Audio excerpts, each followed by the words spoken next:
painter and sculptor Edgar Degas was a highly celebrated 19th century French Impressionist whose work helped to shape the fine art landscape for years to come. A man of many talents, Edgar Degas depicted the Parisian life in beautiful images. He had a fascination for human figures, and many of his paintings featured dancers in unusual positions. Edgar Degas was born on July 19, 1834, in Paris, the eldest of 5 children of Célestine Mousson Degas, an American by birth, and Auguste Degas, a banker. Edgar later changed his surname to the less aristocratic-sounding Degas in 1870. Born into a wealthy Franco-Italian family, he was encouraged from an early age to pursue the arts, though not as a long-term career. Following his graduation in 1853 with a baccalaureate in literature, the 18-year-old Degas registered at the Louvre as a copyist, which he claimed later in life is the foundation for any true artist. After a brief period at law school, he gave up on his father's aspirations of him becoming a lawyer. In 1855, he was admitted to the École des Beaux-Arts in Paris, where he studied drawing under the academic artist Louis Lamotte, a former pupil of Jean-Auguste Dominique Ingres. Degas is even later said to follow Ingres' maxim, "Draw lines, young man, draw lines." That same year, the Exposition Universelle took place, and Degas was enthralled by Gustave Courbet's Pavilion of Realism. In 1856, when Degas was 22, he traveled to Naples, Italy, to visit his aunt, the Baroness Ballet, and her family. This 3-year trip was an important moment in his development and resulted in the realist portrait The Ballet Family, 1859. He spent countless hours combing the museums and galleries of Italy, carefully studying Renaissance works by Michelangelo, Raphael, and Titian, among others. In 1864, while copying a picture by Velázquez at the Louvre, he met Edouard Manet, who by chance was copying the same painting.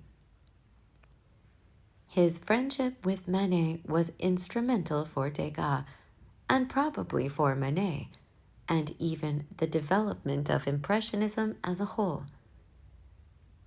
The outspoken, well-regarded Manet was a very different personality from the introspective and often self-doubting Degas. But their friendship and close association lasted until the end of Manet's life and is discussed in detail in Sebastian Smy's book, The Art of Rivalry. The following year, Degas exhibited at the Paris Salon, the first of 6 consecutive showings, showing works such as Edouard Manet and Mademoiselle Manet and the Orchestra of the Opera, both 1868 to 69, paintings that subtly blurred the lines between straight portraiture and genre painting. While Degas was serving with the National Guard in the Franco-Prussian War, 1870 to 71, he realized that his eyesight was defective during rifle training. Evidence of this genetic defect can be seen even in his most celebrated paintings. Although the 1860s was a productive period in Degas' career, his most renowned work was created in the 1870s. By this time, he had discovered his true muse, Paris. He drew inspiration from its boulevards, cafes, shops, dance studios, drawing rooms, theaters, and operas. And he became well known for his close observation, devoting much time to capturing the detail of surrounding human beings. Perhaps for this reason, he rejected the label Impressionist, believing it implied something accidental and incomplete. Evidence of this can be found in seminal works such as Foyer de la Danse, 1872, Musicians in the Orchestra, 1872, and A Carriage at the Races, 1873. Each of these pictures also exemplify how Degas assumed unconventional points of view, suggesting the perspective of a distracted spectator. Yet, unlike contemporaries like Renoir and Monet, Degas was not a plein-air painter, preferring instead the light and reliability of the studio. Incidentally, his few outdoor scenes were produced from memory or conjured in part from his imagination. From 1872 to 1873, Degas made an extended trip to New Orleans to visit his brother René and other family members, including his uncle, who operated a failing cotton exchange. During this trip, he produced a number of important paintings, including A Cotton Office in New Orleans, 1873, the only one of his works to be purchased by a museum in his lifetime. Following his return home, the French Impressionists held their first group show at the Café Gerbois, in which Degas was included. Despite this association, Degas always held the other members at arm's length. He admired their work and shared many of their ideals, but he never entirely adhered to their philosophy. Nevertheless, he showed work in all but one Impressionist group show, including the final 1886 exhibition.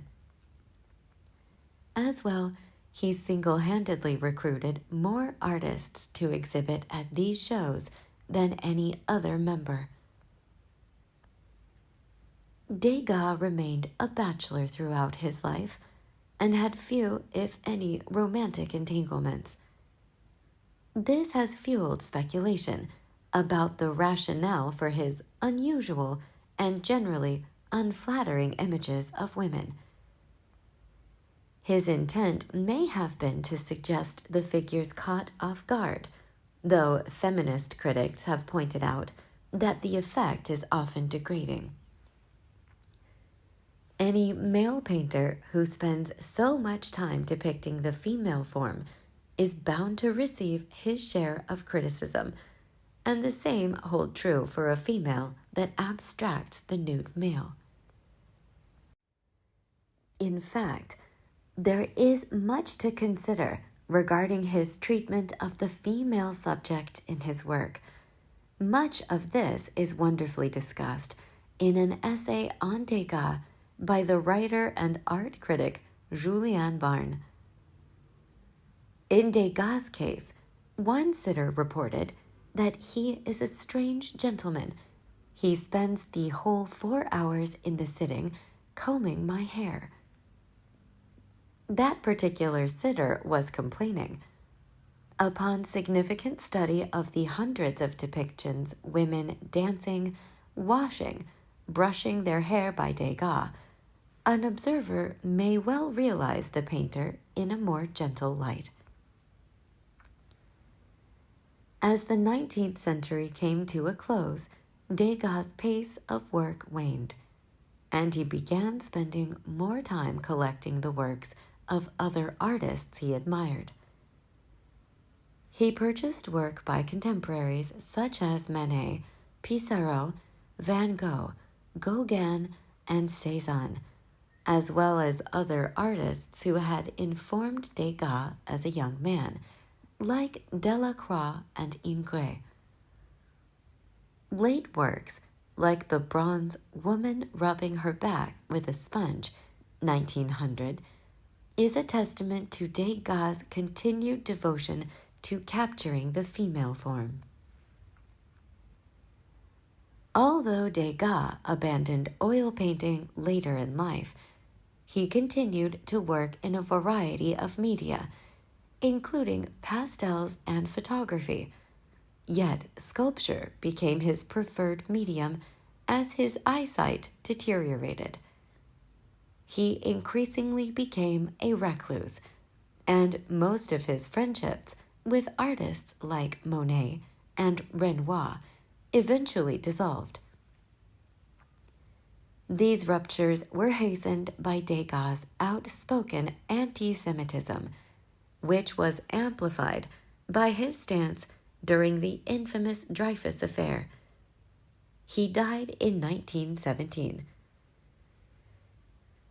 Although Degas suffered criticism during his lifetime, by the time of his death, his reputation was secure as one of the leaders of late 19th century French art. His distinct difference from the Impressionists, his greater tendency toward realism, had also come to be appreciated.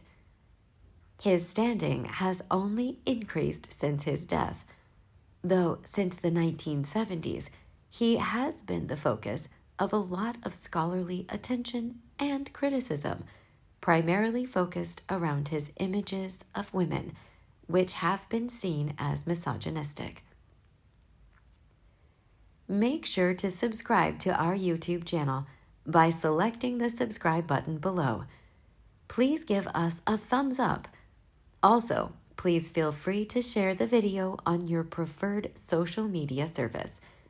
We are super excited about you watching our videos and look forward to your continued support. It means the world to us. See you in the following videos.